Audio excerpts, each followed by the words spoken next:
Bapak Ibu yang dikasihi Tuhan, selamat bertemu kembali di dalam kasih Tuhan kita Yesus Kristus.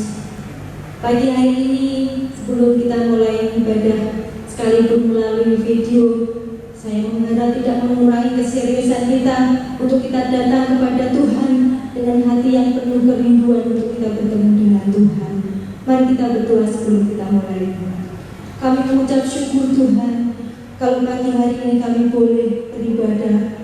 Kalau hari ini ada, kami percaya Tuhan punya rencana atas kami. Berkati ibadah kami hari ini Tuhan. Sekalipun melalui video, kami percaya Tuhan Kau ada di tengah-tengah kami dan memberkati kami dan melawat setiap jemaat-Mu yang ada di rumah. Kami percaya Tuhan, kuasa-Mu tidak terbatas atas kami. Oleh sebab itu Tuhan, pagi hari ini kami mau bersyukur. Kami menaikkan syukur atas kasih setia-Mu yang begitu besar di dalam hidup kami. Terpujilah nama-Mu Tuhan. Kami siap memuji dan memuliakan nama-Mu. Di dalam nama Tuhan Yesus, kami bersyukur dan berdoa. Haleluya. Amin. Mari kita naikkan pujian kita di hadapan Tuhan, sebab kasih setia-Nya besar di dalam hidup kita. Haleluya.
Untuk kami boleh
Mari Engkau yang akan berkati kami, yang akan membuka setiap hati kami, supaya kami boleh menerima kebenaran firman-Mu, dan firman itu boleh kami kerjakan di dalam hidup kami. Berkati hamba-Mu yang akan menyampaikan Tuhan, sehingga firman itu benar-benar menjadi berkat bagi setiap jemaat di tempat ini. Terpujilah nama-Mu Bapa, di dalam nama Tuhan Yesus kami bersyukur dan berdoa. Haleluya. Amin. Salam Bapak Ibu Saudara yang dikasihi dalam Tuhan Yesus Kristus. Apa kabar? Saya berharap keadaan kita sampai hari ini selalu sehat dalam perlindungan Tuhan. Mari hari ini kita akan belajar firman Tuhan. Tapi sebelumnya kita akan berdoa terlebih dahulu. Bapa di dalam surga, terima kasih Tuhan sampai hari ini Engkau memberikan kekuatan kepada kami untuk melewati masa-masa sulit di tengah-tengah wabah corona yang melanda bangsa kami bahkan dunia ini. Tetapi kami percaya satu hal, bahwa Tuhan Yesus tidak pernah meninggalkan kami. Engkau Tuhan yang akan selalu memberikan kekuatan kepada kami, dan kami sanggup melalui bencana ini bersama dengan Tuhan. Terima kasih Tuhan Yesus. Hari ini kami mau belajar kebenaran firman Tuhan. Ialah firman-Mu itu memberkati kami. Roh Kudus, urapi hamba-Mu yang terbatas ini. Berkati setiap jemaat dimanapun mereka berada. Tuhan memberkati kami. Di dalam nama Tuhan Yesus, kami siap mendengar firman-Mu. Haleluya. Amin. Kesempatan hari ini kita akan berbicara tentang puasa yang benar menurut firman Tuhan. Bapak Ibu Saudara, ada sebuah pertanyaan yang diajukan seperti ini.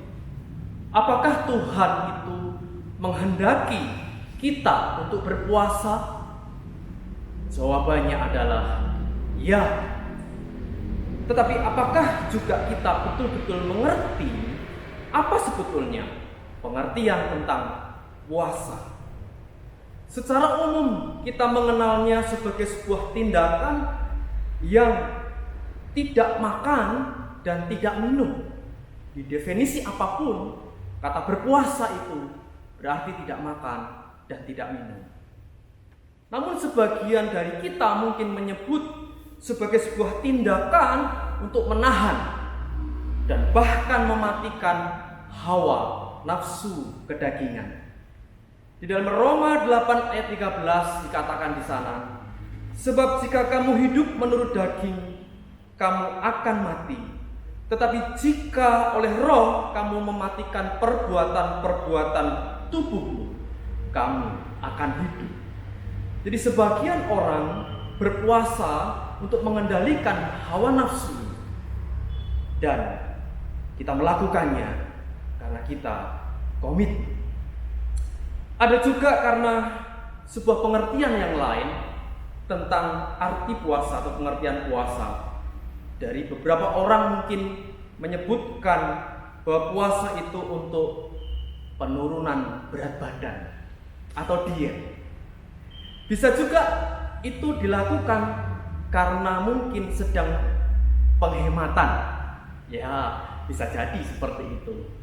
Tetapi juga sebagian orang juga berpuasa karena menyiksa dirinya, menderita. Karena apa? Yang mengalami masalah yang besar sehingga ia tidak makan dan tidak minum. Tapi tentunya itu puasa yang salah, sebab menyiksa diri.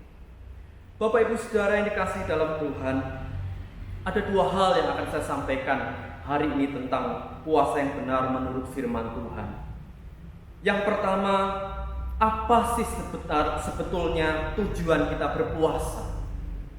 Apa tujuan sebenarnya kita berpuasa? Jawabannya bisa bermacam-macam. Tetapi biasanya kita melakukannya supaya Tuhan bisa mengabulkan keinginan kita. Tetapi pertanyaannya adalah, seperti itukah puasa yang dikehendaki oleh Tuhan? Berikut beberapa contoh di Alkitab yang mencatat tentang berpuasa dengan maksud dan tujuan tertentu. Yang pertama adalah orang-orang Farisi atau orang-orang Yahudi di dalam Lukas 18 ayat yang ke-12. Di sana mereka berpuasa seminggu 2 kali, dan itu mereka sudah lakukan lama. Tetapi dengan sebuah tujuan apa? Untuk kepentingan diri mereka sendiri, supaya mereka dipuji, supaya mereka dihormati oleh orang lain, dan mereka menjadi sombong secara rohani. Yang berikutnya adalah Ester dan bangsanya dalam Ester pasal 4 ayat 16, di mana Ester dan orang Yahudi berpuasa, tidak makan dan tidak minum selama 3 hari lamanya. Dengan tujuan apa? Dengan tujuan supaya Tuhan melepaskan mereka dari rencana pemusnahan orang-orang Yahudi yang akan dilakukan oleh Raja Ahasiweros.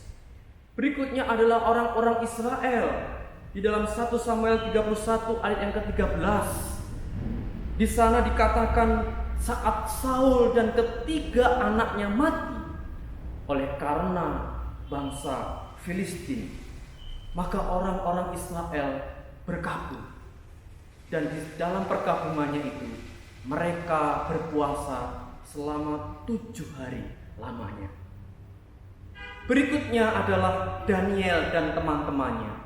Di dalam Daniel pasal 1 ayat 12 sampai ayat yang ke-13, bahkan di ayat yang ke-17, Daniel dan teman-temannya berpuasa selama 10 hari, hanya makan sayuran dan minum air putih, dengan tujuan supaya mereka tetap punya perawakan yang baik, agar mereka diberikan Tuhan hikmat dan kesehatan dan kecerdasan.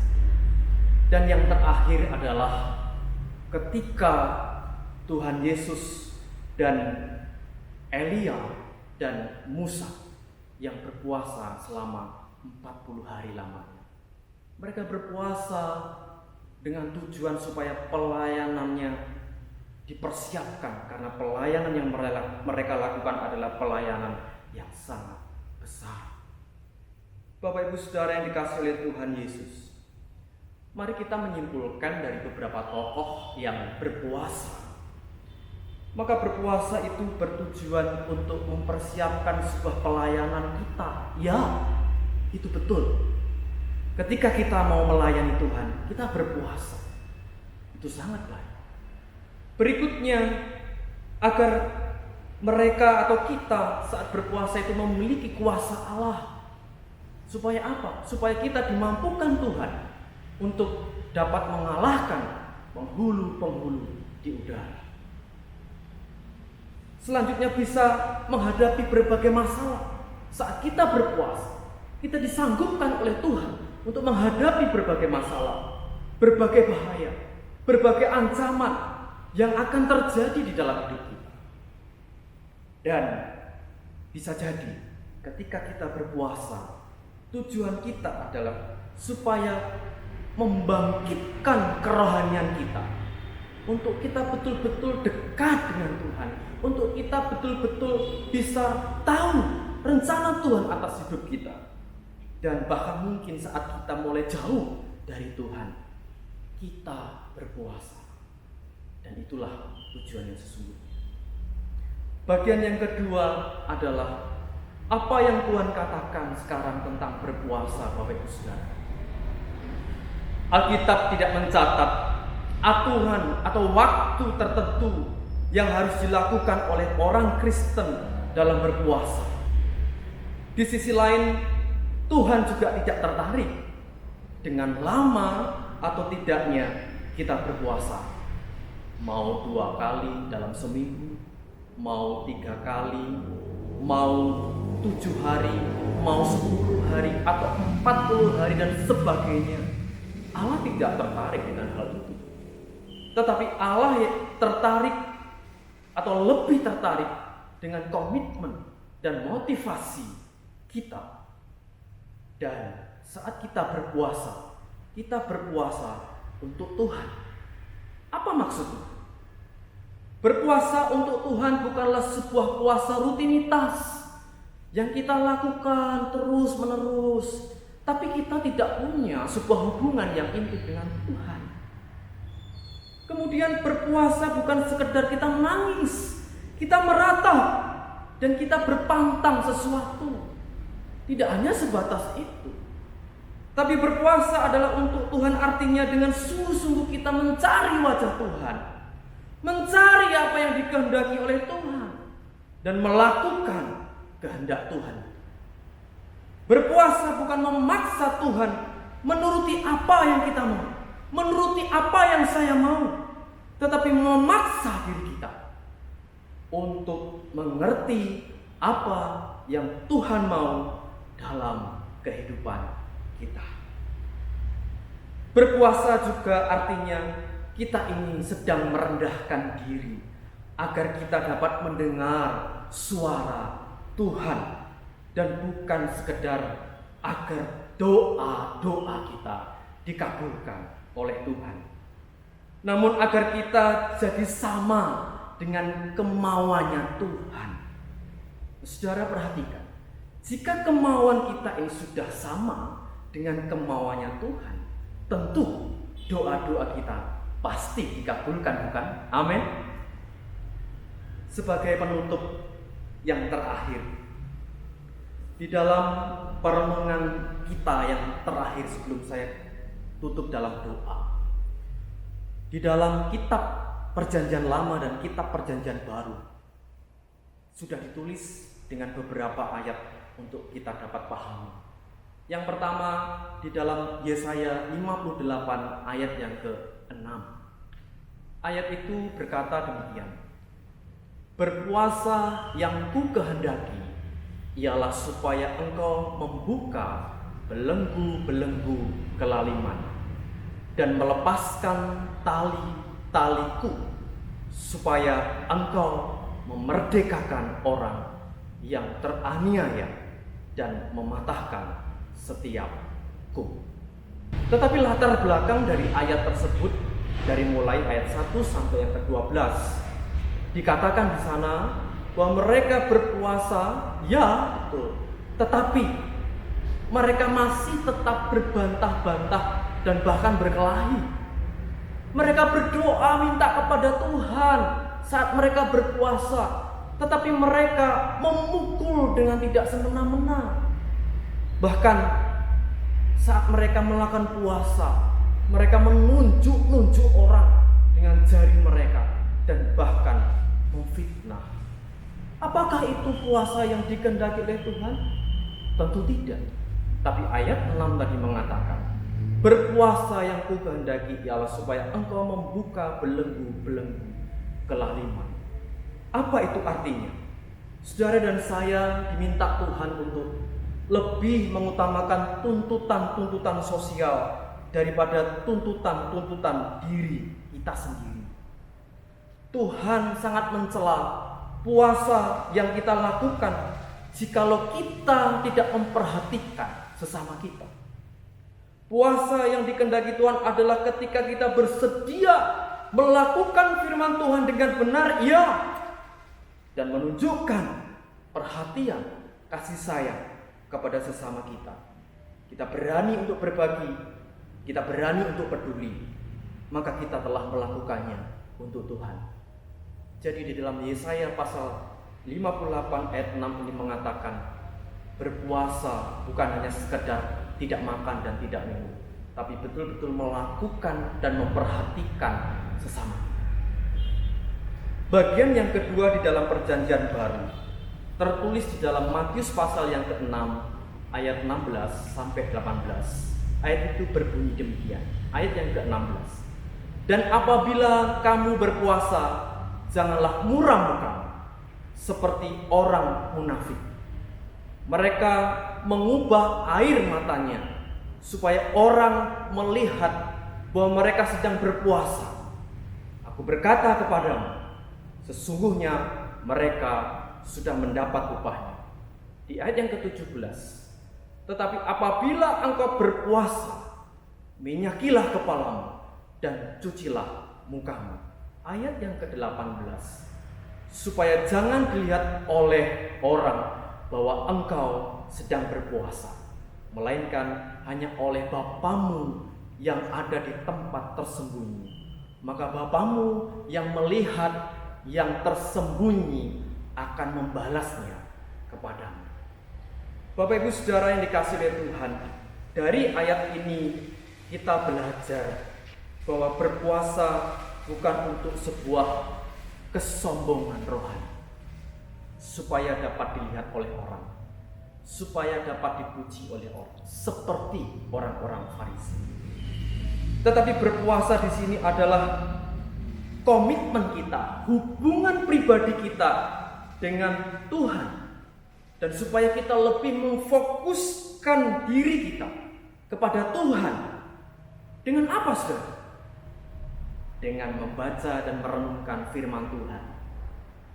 Karena firman Tuhan dalam Matius 4 ayat yang keempat mengatakan, manusia hidup bukan dari roti saja, tetapi dari setiap firman yang keluar dari mulut Allah. Saat kita berpuasa, kita juga harus membaca, banyak waktu untuk membaca dan merenungkan firman Tuhan. Selanjutnya saat kita berpuasa, kita harus juga banyak berdoa supaya saat menghadapi masalah, bahkan yang sekarang terjadi adalah wabah corona. Puji Tuhan, dalam setiap keluarga kita diserukan untuk berdoa jam 7 malam. Bukan kebetulan kita dapat berkumpul dengan keluarga saat ini, tapi itu hal yang sangat luar biasa. Kita bisa bergandengan tangan dan berdoa bersama dengan keluarga bersama-sama. Dalam 1 Tesalonika 5 ayat 17 mengatakan, tetaplah berdoa. Jadi, saat kita berpuasa, tidak hanya tidak makan dan minum, tapi kita juga harus berdoa supaya kita kuat menghadapi apapun. Yang terakhir, supaya kita saat berpuasa, kita betul-betul memberikan waktu kita untuk memuji dan menyembah Tuhan, dan bahkan selalu bersyukur. 1 Tesalonika 5 ayat 18 mengatakan, mengucap syukurlah dalam segala hal. Biarlah firman Tuhan hari ini memberkati kita. Dengan apa yang sudah dilakukan oleh para tokoh-tokoh dalam Alkitab, mereka berpuasa. Apapun jenis puasanya dan berapa lama puasa kita, tapi jangan lupa bahwa ketika kita berpuasa tidak hanya sekedar tidak makan dan minum, tapi betul-betul kita punya waktu yang lebih untuk kita membaca, merenungkan firman Tuhan, untuk kita berdoa, untuk kita memuji Tuhan, untuk kita mengucap syukur kepada Tuhan, dan kita juga bisa berbagi kepada mereka yang membutuhkan. Tuhan memberkati firman Tuhan hari ini. Tuhan memberkati Bapak Ibu Saudara sekalian, dan menyadarkan kita lewat momen corona ini, kita akan berdoa, bahkan berpuasa, supaya Tuhan memulihkan bangsa Indonesia, bahkan dunia ini, sehingga wabah ini segera berlalu. Tuhan Yesus memberkati. Selamat beraktivitas. Tuhan memberkati kita. Tetap semangat. Haleluya. Amin. Mari kita berdoa. Bapak Ibu, kita berdoa, kita bersyukur kepada Tuhan. Tuhan Yesus yang baik, kami bersyukur Tuhan, kalau hari ini kami boleh diberkati kembali dengan kebenaran firman Tuhan, tentang puasa yang benar menurut firman Tuhan. Ialah setiap kami mengambil sebuah komitmen pribadi dan motivasi yang jelas, yang pasti, yang sungguh Tuhan, saat kami betul-betul berdoa dan berpuasa, supaya hidup kami betul-betul dekat dengan Tuhan, dan Tuhan memberkati kami. Terima kasih Tuhan, melalui kebenaran firman hari ini, mampukan kami untuk kami melakukan seluruh firman-Mu, dan kami menjadi anak-anak Tuhan yang siap Engkau pakai Tuhan, dan melakukan firman. Terima kasih Tuhan, berkati setiap keluarga, lepas keluarga dimanapun mereka berada. Berkati hari ini jadi hari yang luar biasa, dan diberkati Tuhan. Dalam nama Yesus. Bapak Ibu yang dikasihi Tuhan, mari kita akan berdoa memohon berkat yang daripada Tuhan. Kami bersyukur kepadamu ya Tuhan, sekalipun kami berada di masa yang seperti sekarang ini di tengah merebaknya virus corona, tapi kami percaya bahwa perlindungan berkat Tuhan, anugerah Tuhan senantiasa Tuhan berikan bagi kami. Tuhan, saat ini berkatilah seluruh jemaat Tuhan. Biarlah kasih kemurahan Tuhan saja yang akan membawa kami untuk terus tinggal di dalam Tuhan, di dalam perlindungan Tuhan, pimpinan dan berkat Tuhan. Bapak Ibu yang dikasihi Tuhan, terimalah berkat yang daripada Allah Bapa, kasih sayang Tuhan Yesus Kristus, pimpinan, penyertaan, perlindungan Roh Kudus dari hari ini sampai selama-lamanya. Kiranya damai sejahtera Tuhan yang melampaui segala akal senantiasa memelihara kita semuanya. Dalam nama Tuhan Yesus kami berdoa, haleluya, amin. Selamat siang Tuhan.